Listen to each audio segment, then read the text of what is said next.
अस्सलाम वालेकुम, मैं हूँ आपकी अपनी आरजे, आपकी होस्ट, आपकी ब्यूटिशियन अंसा शाह आपके साथ। आज जो मैं आपके लिए खूबसूरत सी टिप लाई हूँ वो भी आपकी पुरजोर फरमाइश पर, मोटापे के लिए। जी, मोटा होना बहुत बड़ी बीमारी है।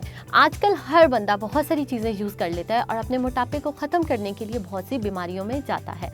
आज आपके लिए बहुत ही आजमूदा नुस्खा, बहुत ही खूबसूरत सी टिप लाई हूँ। आपने लेना क्या है, सूंड 1 चम्मच, पुदीना 1 चम्मच, कलवंजी 1 चम्मच, देसी अजवाइन 1 चम्मच और काला ज़ीरा 1 चम्मच, सौंफ 1 चम्मच।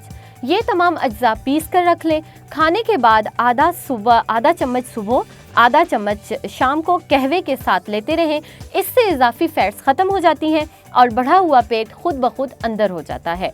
सौंफ से आपको बार बार भूख नहीं लगेगी, सुंड आपका खाना हजम करेगी। काला जीरा और अजवाइन और पुदीना इजाफी चर्बी को ख़त्म करने में मदद देते हैं।